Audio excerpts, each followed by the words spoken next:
Hello, everyone. Today we are there with Vijay for the third episode. This is the final episode about Gen Y and Gen Z.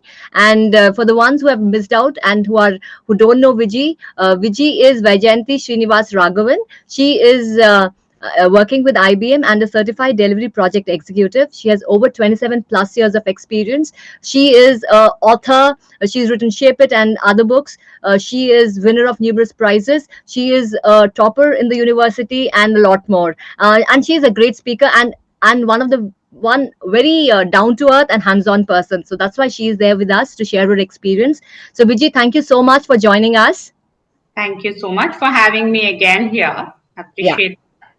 So, Vijay, we were talking about Gen X, Gen Y, Gen Z, and basically about Gen Y and Gen Z, and how they can, I mean, how is it different for them? What are the challenges? And today we want to ask with you, there's a lot of conflict within. The youngsters, they're always looking out for validation and for success, and people want that pat on the back, wanting that external validation. So today we want to talk about how they can look within and not look out. So if you could please explain what does that mean?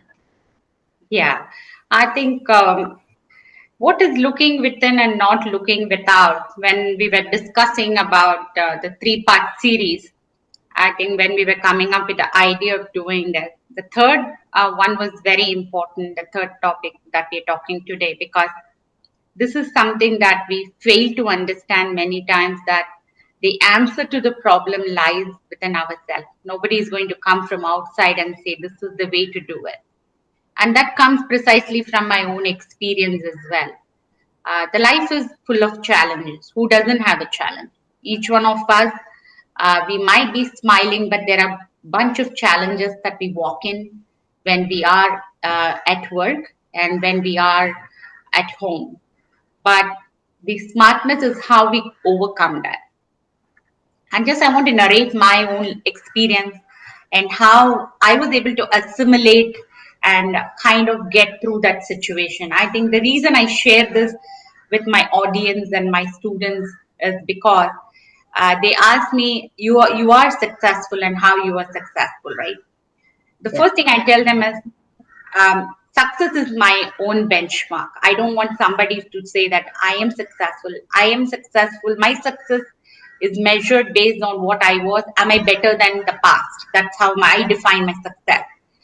But when I look at my success and I call myself successful, I look at how I was able to manage my obstacles and what I came across. So I want to take you back around, say, 25 years back or so, when I was just not even 25, 30 years back, when I was in the college and I was just getting out of my engineering degree. Um, I had a major setback with my health, and I went to the doctor to um, check on myself, and then they figured out that I had a problem with my one of my hand. And I, Rashmi, you have seen me in many occasions, and if I were to ask you, have you noticed anything different in me when I meet people or Absolutely nothing, Vijay. I mean, if you had not told, I wouldn't have. And after telling, also, I couldn't make out much of a difference, But exactly? yes, So I'm a challenged person with my left hand. Not many people know, even in the corporate world. I don't really discuss much about it because I want to be one among the others in terms of how I feel, right? But when it comes to knowledge, I want to be one different than others, right? That's how I look at myself. So, where I want to take you back to that era where the advancement in medical technology was just coming up in India. So, when I had my problem with my left hand, my bones got fused, that is near the elbow joint, and eventually my wrist, the left hand, it got fused as well. So the first thing I went to the doctor along with my parents. So the doctor examined me and they said that possibly you can go for an elbow replacement. And he said, and you need to be aware that after maybe 10 or 15 years, if you develop some infection, then you have to go for a resurgery or corrective surgery. So these was something very unheard of, having a foreign body into your system. not many were accepting, and I myself wasn't aware of too many things. So that was a major blow for me when I heard this from the doctor, and I really could not hold myself. I started crying. I thought everything is right crashing and crumbling down on me, and I didn't know what to do. So that's when my father looked at me and said, um, never mind, knowledge is the power. So you need to look at what is your strength, and you have to just look at it and move on in your life. So that word still resonates with me even today. Just to let the listeners know about, after a period of time, I went to work, and I came across a very nice friend of mine who suggested me for a corrective surgery. They chipped off a small piece of bone in my elbow, and then I was mobile after that. The only thing they said, there are small setbacks you have to put up with, like you can't lift heavy things. I said that's fine, as far as I'm able to do my work myself. I don't have a problem. So that's the way I looked at my life very positively, that I was able to at least use my left hand the way I can use, and I don't have to depend on somebody. I thought that was a great gift for me. I took it in a very positive spirit. Now, why I say this to my audience and the listeners is, many times people ask the question, why me? And why it is happening to me? I always tell them, don't ask the question as to why it is happening to me. Yes, it has happened to me. Can I turn it around and make it a beautiful opportunity for me? And I started appreciating people around me, because I knew what I went through. I know what are the challenges a challenged person could have. I was able to look at their perspective, not, I won't sympathize with them. I don't really like the word called sympathy, because the people who are challenged don't look for the word called sympathy. They want to be understood. And I started kind of understanding their perspective, and that really helped me to be grounded in life. That's something I learned hard way, and that I look as a positive aspect. The second is, of course, what my dad said is, knowledge is your power. So you have to keep going and learning and achieving. I think these two stood by me, right? So that's why I say the power is within you. You have to make it happen, and nobody is going to come and say this is the way to do it. And I think that's the first experience I had. The second experience I went through as a challenging time was when I was raising my kid as a single mother. And it was very unheard of for a woman from Gen X in our culture to come and say, I'm a single parented mom. And I'm very proud of it, because I was able to raise my child as to a good human being and what he is today. And that's really a great achievement. I really pat my back for that, because I proudly say when I stand in front of the audience, because I did a great job. Sometimes you have to pat your own back. You don't have to wait for somebody to recognize and reward you. And that's how you get self-motivated and you're able to achieve more. That's the second thing that was a real setback. I have even gone for interview schedules when I was taking care of my child, and I had to give interviews for my next job. So it was a challenging time. It was a hard time, but I learned a lot of things in that process. I made good set of friends in the process. I was able to have network with people. And that's a beautiful moment. I didn't really sit and cry. I would have cried, but I cried, and I just got over it. You have to cry, but you have to get over it. But you can't keep crying about what has happened. These are the two defining moments in my life, and I was able to turn it around. And I'm here in front of you, laughing, smiling, and I'm very positive about the outlook of life. Yeah, Vijay, thank you so much for sharing. I think this is very inspiring for everyone, because students are maybe a little feeling low, COVID, and things like that. So, I mean, these are things which will happen, and and nothing to feel worried about, because life is full of these challenges. And I think if you can overcome one hurdle, you're ready to face the next one. Absolutely. Absolutely. Yeah, Vijay, but these are very, a normal person actually would not have been able to take this, what you have, this thing. So I just want to know what was that helped you that to overcome this? Because of course you were very strong, but then I'm sure, like you spoke about your father, so support system, how was it for you? I mean, this is because not everyone gets so much, right, Vijay, and you've come out so strong and so inspiring for everyone, huh? Yes, I think there are a few things that was really positive for me. My support systems are very strong. My parents are the pillar of support. My late grandparents were pillar of support. My grandfather was the late professor N.S. Rajagopalan. He's a well-known professor down south in colleges, and he was a great motivator for me. My father has been the great motivator, and of course my mother, and she has been a support in terms of uh, giving us the encouragement and just focus on your work and I'll manage things at home, right?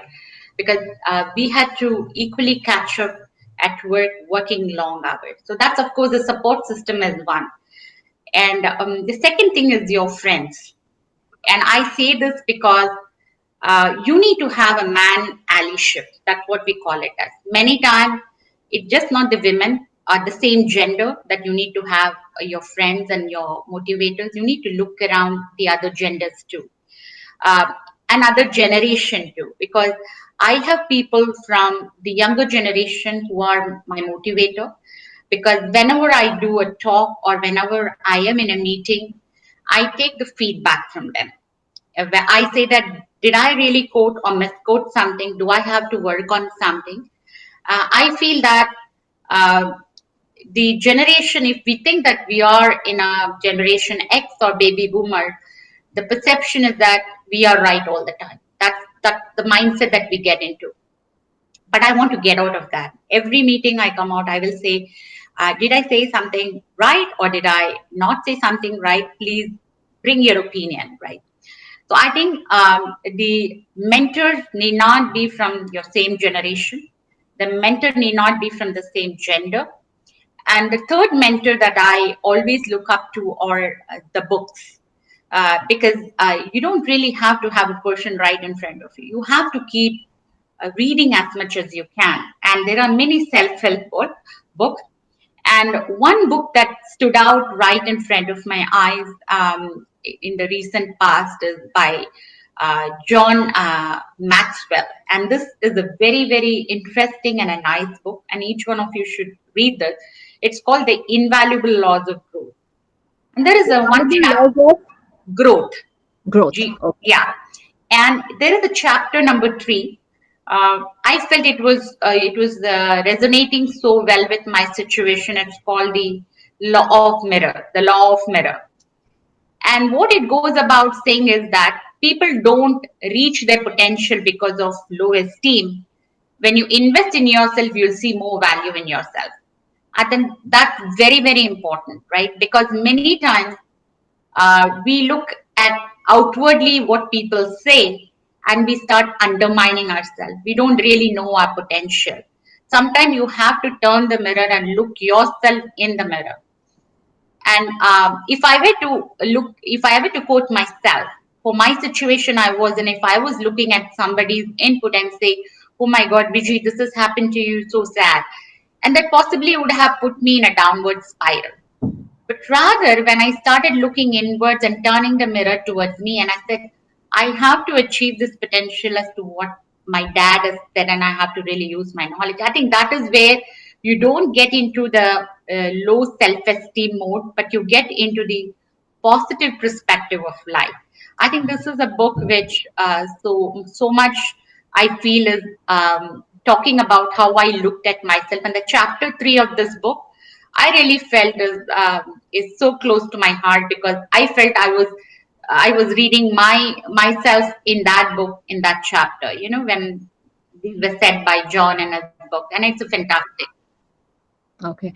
And Vijay, what are the life skills that these youngsters, the Gen Y and Gen Z, need to have in order to look within and not look out and to build a great career and a life too?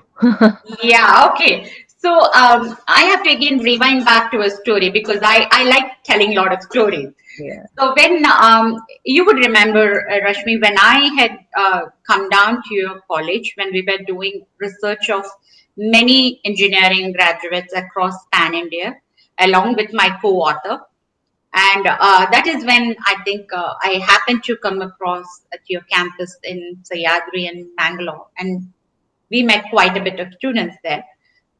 And the book that's called The Shape It, I have it right here. So I'm just going to flash it a minute. Are you able to see the book? A little higher, Viji. Yeah. Yeah, yeah. Shape it. Yes. And interestingly, when this IT was put in, people thought it's an IT services or something. Absolutely not. It is called internal transformation. Everybody has to internalize what they're doing for them to come up with these 5 traits, the shape, right? I'm going to talk about the internal transformation. The internal transformation is all about how do you bring the best in you. I'm just going to flash a slide for you because when you are playing in the YouTube, people should know what I'm talking about. So Yeah. I'm going to share my screen in a bit. You see it? Yeah.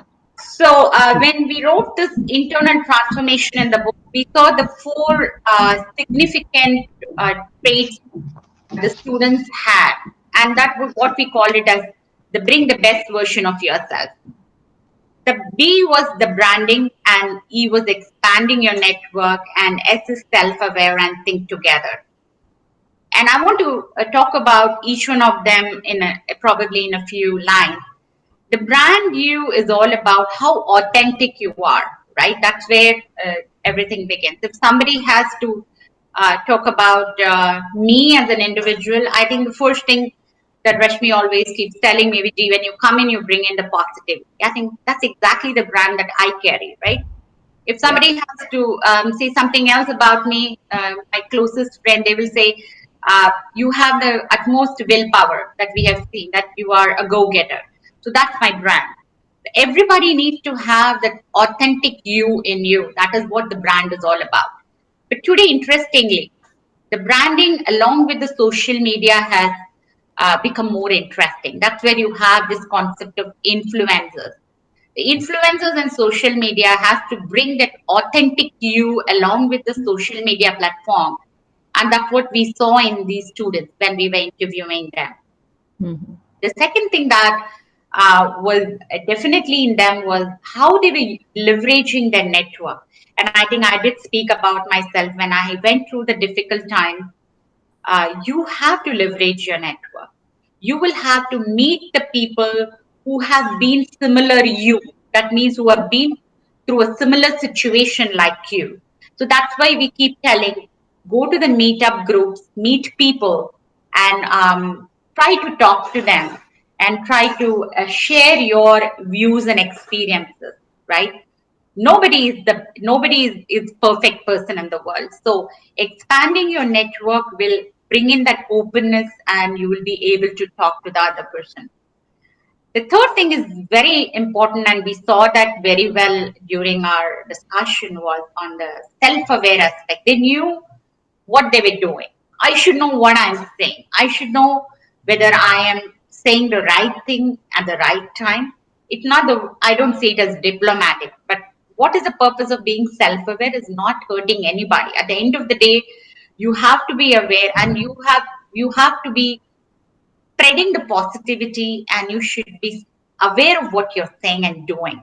That is what is seen by people many times. And that is what we saw in most of the students. And finally, the big thing that we find which stands out as the best of the version is working together, thinking together, collaborating together. Today, with all the more we are working remotely, everybody is working in silos, and that's where many organizations are working on how do we collaborate together and bring in the collaboration platform, bring the life in the people by thinking together. I think this is a perspective that I have in terms of how do you really bring the best in you, and that's what each one of us have to do, and that's what our research have shown when we were writing the book as well. Vijay, thank you so much because this really sums up the whole thing. And any last minute thoughts that you want to share with the audience? It could be for this or summarizing all the three. I think I have just one quote which is very, very dear to me, and I want to leave with that quote. This is by Dennis Waitley. The quote goes like this: "The personal development is the belief that you are worth the effort, time, and energy needed to develop yourself." If you hear and listen to this quote very, very closely, you will understand that it is all about you and you and you, nobody else. Nobody is going to come and help you. It is you who have to look within, and nobody is going to come from outside and say that you have to do this. So don't even look out, look within. It's all about you. Put the effort, time, and energy on yourself to develop yourself. That's the final thought I have, Rashmi. Thank you, Vijay, so much. And I definitely am going to look within. I always was, but I think I'm going to look more within. Thanks for this. Thank Thank you. you so much, Vijay. Huh? Thank you. And it's a pleasure to be here today. Thank you so Yeah. much. Yeah. Yeah. And bye for now. And till we meet again, I hope you will be there for the next episode for whatever it is. Thank you.